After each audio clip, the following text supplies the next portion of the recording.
Hello friends, आज का हमारा टॉपिक है improvement of power factor by use of capacitor और improvement of power factor with the help of synchronous motor. तो इससे पहले वीडियो में हम लोगों ने डिस्कस किया था पावर फैक्टर को, और ये जो टॉपिक है ये सीएस और आईटी के ब्रांच में तो सेम टॉपिक है, प्लस ये पूरी फर्स्ट ईयर ब्रांच के लिए और सेकेंड ईयर ब्रांच के लिए भी बहुत इंपॉर्टेंट टॉपिक है और आपके सिलेबस का पार्ट भी है। तो पावर फैक्टर को हम कैसे इम्प्रूव कर सकते हैं? तो पावर फैक्टर के इम्प्रूवमेंट को समझने के लिए सबसे पहले तो आपको ये समझना जरूरी है कि पावर फैक्टर को कैसे इम्प्रूव कर सकते हैं कैपेसिटर की हेल्प से। हमें पता है कि जब लोड कैपेसिटिव होता है तो करंट लीड करती है और वोल्टेज लैग करती है, और जब हमारा इंडक्टिव लोड होता है तो करंट लैग करती है और वोल्टेज लीड करती है। तो इस चीज को अगर आपको डिटेल में समझना है तो आप फेज और फेज डिफरेंस वाला वीडियो देखिए।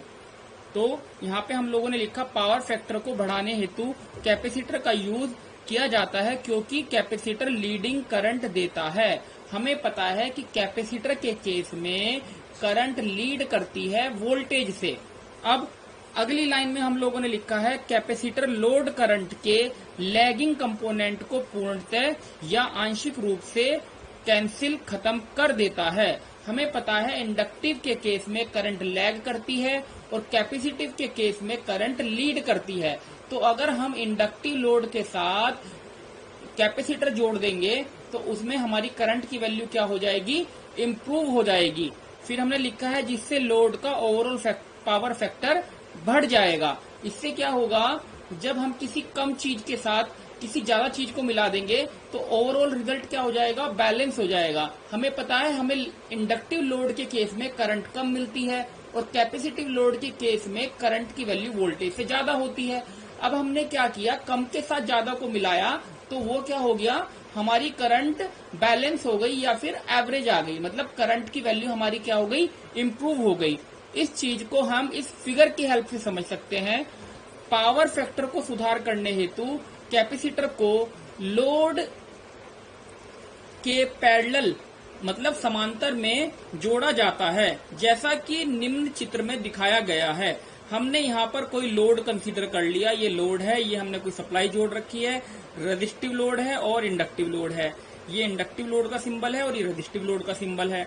अब हमें इसका पावर फैक्टर इंप्रूव करना है, तो हमने क्या किया? इसके साथ कैपेसिटर को पैरेलल में कनेक्ट कर दिया। ये रेजिस्टिव लोड था, ये इंडक्टिव लोड था, तो हमने क्या किया? यहाँ पर इसके पैरेलल में ये कैपेसिटर कनेक्ट कर दिया। तो कैपेसिटर को कनेक्ट करने से क्या हुआ? जो ओवरऑल करंट थी वो हमारी इम्प्रूव हो गई। अब इस चीज को हम समझ भी पाएंगे फिगर की हेल्प से। अब हम देखते हैं कि पावर फैक्टर को सिंक्रोनस मोटर की हेल्प से कैसे इम्प्रूव किया जाता है। अब यहाँ पे देखिए, यहाँ पे हम देखेंगे पावर फैक्टर को सिंक्रोनस मोटर की हेल्प से कैसे इम्प्रूव करेंगे। पावर फैक्टर को इम्प्रूव करने की एक अन्य विधि है जिसमें लोड के साथ सिंक्रोनस मोटर को यूज किया जाता है। यहाँ ऊपर आप ये भी लिख सकते हैं improvement of power factor with the help of synchronous motor. तो मतलब सिंक्रोनस मोटर का यूज करके भी हम पावर फैक्टर को इम्प्रूव कर सकते हैं। फिर अगली लाइन में लिखा है सिंक्रोनस मोटर को किसी भी पावर फैक्टर पर ऑपरेट किया जा सकता है, लैगिंग, यूनिटी, लीडिंग। अब आप इस चीज का हमेशा ध्यान रखिएगा, सिंक्रोनस मोटर को यूज करने का सबसे ज्यादा जो बेनिफिट है वो ये है कि ये लीडिंग पावर फैक्टर भी देता है, लैगिंग पावर फैक्टर भी देता है और यूनिटी पावर फैक्टर भी देता है ना।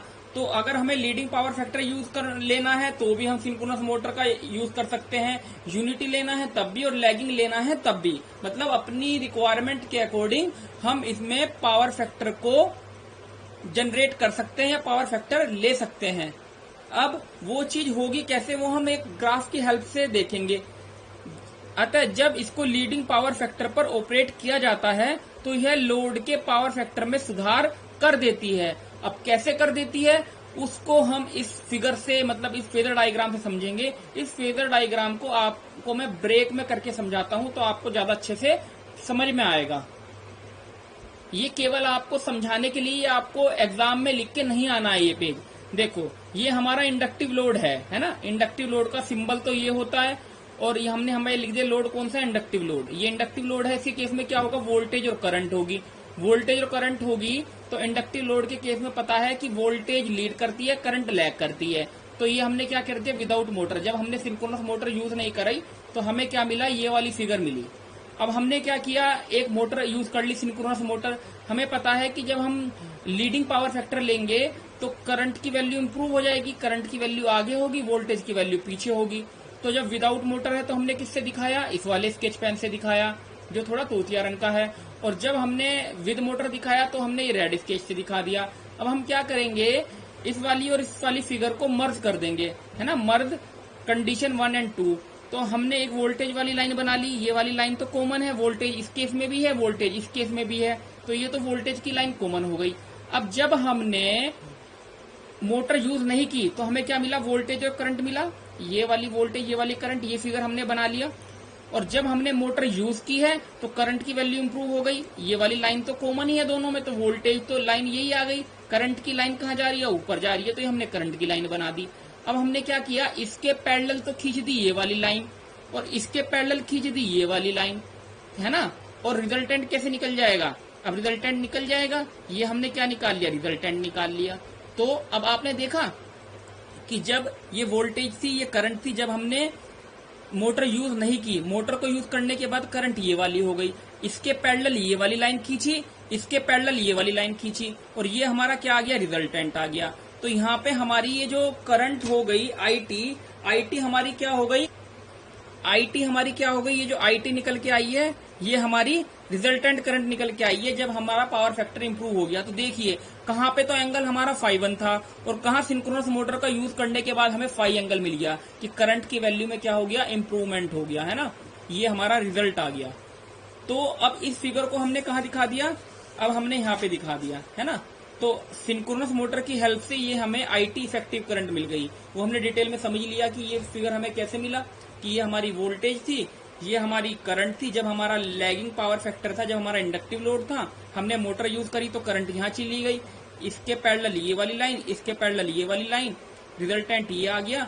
तो हमारा क्या हो गया, फाइनल रिजल्ट क्या निकल के आया, ये वाली वोल्टेज और ये वाली करंट, और एंगल क्या आ गया, ∅। तो यहाँ पे हमने सिंक्रोनस मोटर की हेल्प से क्या कर लिया, करंट को इम्प्रूव कर लिया।